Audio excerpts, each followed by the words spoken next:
The fuel gauge was flirting with empty when I pulled into a truck stop just outside Springfield, Missouri.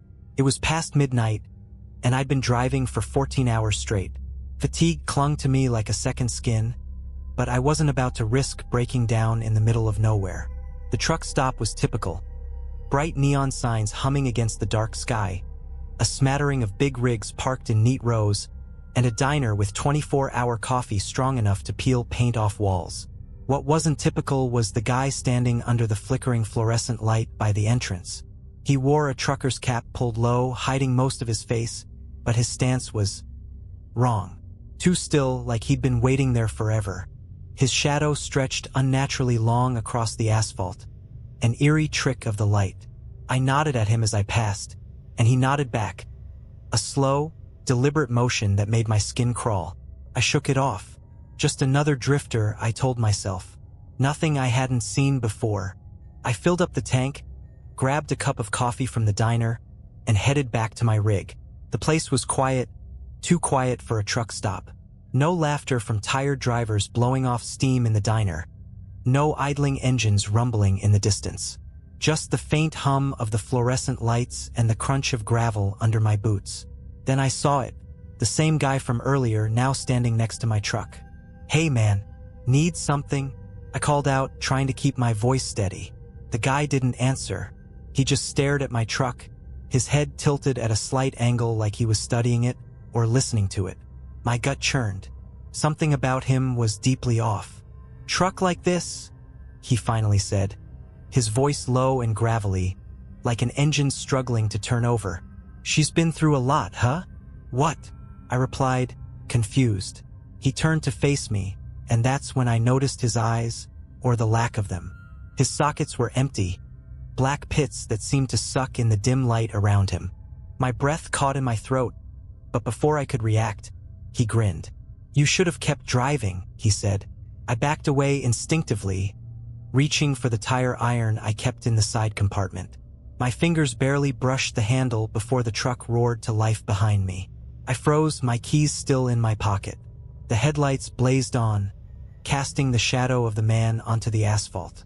Only now, his shadow wasn't human. It stretched and twisted, growing jagged, insect-like limbs that clawed at the ground. "What the hell?"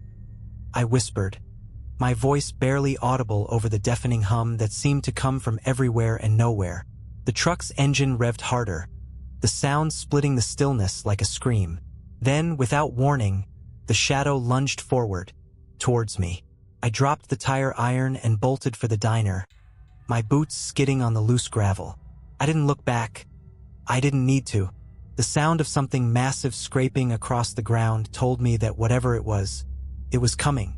The diner's door swung open just as I reached it, and I practically fell inside, slamming it shut behind me. The waitress, an older woman with a cigarette dangling from her lips, barely glanced up from her crossword puzzle. "You okay, Han?" she drawled, not even flinching at my disheveled state. "Someone's out there," I panted. Something wrong." She raised an eyebrow and leaned back, her chair creaking. "You see him, huh?" "What?" I demanded, my heart still racing. "The shadow trucker," she said, as if it were the most normal thing in the world. "Shows up every now and then. Looks for folks who've been on the road too long. Got any unfinished business, Han? Any regrets?" I stared at her, trying to process what she was saying. "What are you talking about?" She sighed, like she'd had this conversation too many times before. "He's not a man. He's a thing. Collector. You've been running from something, haven't you?" I opened my mouth to deny it, but the words wouldn't come. My mind raced through the last few months. The accident back in Nevada, the logbook I'd fudged, the driver I hadn't stopped to help when he flagged me down in the middle of the night. "Yeah," she said, seeing the realization dawn on my face. "That's what he's here for." The hum outside grew louder, rattling the windows. I glanced back, and my stomach dropped. The shadow was seeping through the cracks in the door, curling along the floor like smoke. "What do I do?" I asked, my voice trembling. The waitress stubbed out her cigarette and stood up. "You either face it or you run." "But if you run," she trailed off, shaking her head. He'll follow you. Forever. The shadow coiled closer, its inky tendrils snaking across the floor. My breath hitched as the temperature in the diner plummeted. The lights flickered, casting distorted reflections in the chrome napkin holders on the counter. Face it? How the hell do I face that? I hissed, backing away from the door. The waitress lit another cigarette, her hand unervingly steady. You tell it the truth. What you've done. Why you've been running. I don't even know what it is, I shouted, my voice cracking. You don't need to, she said. But it knows you. The hum became deafening. The shadow stretched upward, forming a towering shape that loomed just outside the diner's glass front. I could see hints of something inside it, impossibly long limbs, a featureless face that seemed to shift and ripple like oil on water. I stumbled backward, bumping into the counter. There has to be another way. The waitress blew out a long stream of smoke, her eyes cold. There isn't. The glass shattered. The shadow poured in, spilling across the floor like a flood. The hum turned into a guttural growl that reverberated through my chest. My instincts screamed at me to run, but my legs felt like they were anchored in place. The shadow loomed over me, and for a moment, I swore I saw faces within it. Twisted, agonized expressions, their mouths moving silently in a chorus of despair. What do you want from me? I screamed. The growl shifted, becoming something almost intelligible, like a dozen voices speaking at once. Confess. I fell to my knees, the weight of the shadow pressing down on me. Memories I'd buried deep clawed their way to the surface. The driver in Nevada, he'd been waving me down, desperate, but I'd been too tired, too focused on my own deadlines to stop. I told myself he'd be fine, that someone else would help him. But I knew better. I'd seen the wreckage on the news the next day. A jackknifed rig, a fireball on the highway. No survivors. I'm sorry, I whispered, the words tearing out of me. I should have stopped. I should have helped him. The growling quieted, and the diner fell deathly still. For a moment, I thought it was over. Then the shadow shifted, coiling tighter around me. More. I felt the waitress's eyes on me, hard and unforgiving. There's nothing else, I choked out. That's all of it. The shadow surged forward, and I felt its cold touch on my chest, squeezing the air from my lungs. Images flashed through my mind, moments I'd buried even deeper. The near miss I didn't report, the falsified safety check, the shortcuts I'd taken to shave time off my hauls. My voice cracked. I've put people in danger. I cut corners. I didn't care who got hurt as long as I made my deadlines. The shadow froze, its form quivering. And then it receded. Slowly, the darkness pulled back, retreating like a tide until it was gone. The diner was silent, the hum replaced by the faint buzz of the fluorescent lights. I was left kneeling on the floor, gasping for air, my body trembling. The waitress crushed her cigarette in the ashtray and walked over to me. She looked down, her expression unreadable. Well, she said, looks like you lived. What was that thing? I rasped, still struggling to breathe. She leaned down, her face inches from mine. A reminder, she said, her voice low. Some roads don't let you keep running forever. I stumbled back to my rig hours later, the sky beginning to lighten with the first hints of dawn. The truck was silent, the engine cold. When I climbed into the cab, I found something on the seat.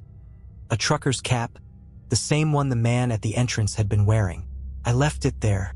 I didn't stop driving until I was out of Missouri. Sometimes, on long, lonely stretches of highway, I still hear that hum. I don't stop anymore. I don't cut corners. And I sure as hell don't ignore someone waving me down. Because I know that if I do, he'll be back. It's been 3 years since that night at the truck stop, but the memories cling to me like a shadow I can't shake. Every time I climb into my rig, I check the mirrors. More out of habit than necessity, though I swear I've seen flickers of movement that shouldn't be there. My life's different now. I log every mile, every repair. I don't cheat hours or skip inspections. I've even started pulling over for stranded drivers, no matter how inconvenient it is. Most of the time, it's nothing, an overheated radiator or a flat tire.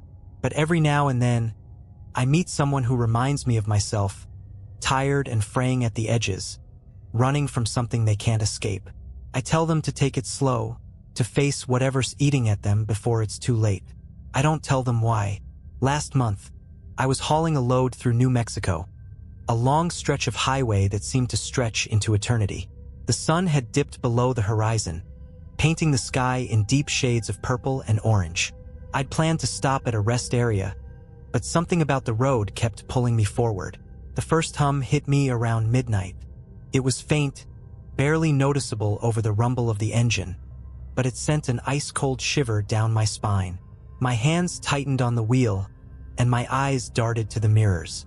Nothing, just the empty road behind me. I told myself it was the wind, maybe the vibration of the trailer. But the hum grew louder, more insistent, until it felt like it was inside my skull. And then, in the distance, I saw it.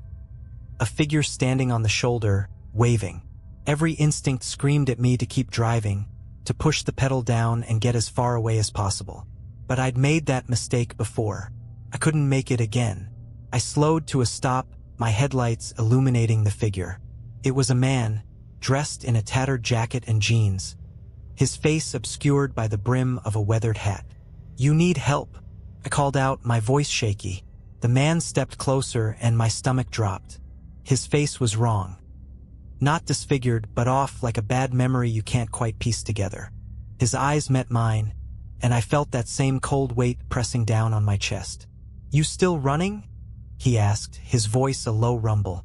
I opened my mouth to reply, but the words wouldn't come. The headlights flickered, and for a split second, the figure wasn't a man anymore. It was the shadow, stretching impossibly tall, its limbs jagged and unnatural. And then it was gone, replaced by the man again, his expression unreadable. "I'm not running," I managed to say, though my voice was barely above a whisper. "Not anymore." He nodded, a slow, deliberate motion. "Good," he said. "Then you've learned." Without another word, he turned and walked into the darkness. The hum faded, leaving behind an oppressive silence. I didn't sleep that night. Hell, I didn't stop until I reached the next state line. But I wasn't afraid, not like I used to be. That thing, whatever it is, wasn't a threat anymore. It was a warning, a reminder that the road is unforgiving, but it can also be a teacher. Sometimes, late at night, I still hear the hum. It's quieter now, more like a whisper than a roar. Maybe it's just the wind. Or maybe it's him watching, making sure I don't forget. I don't think I ever could.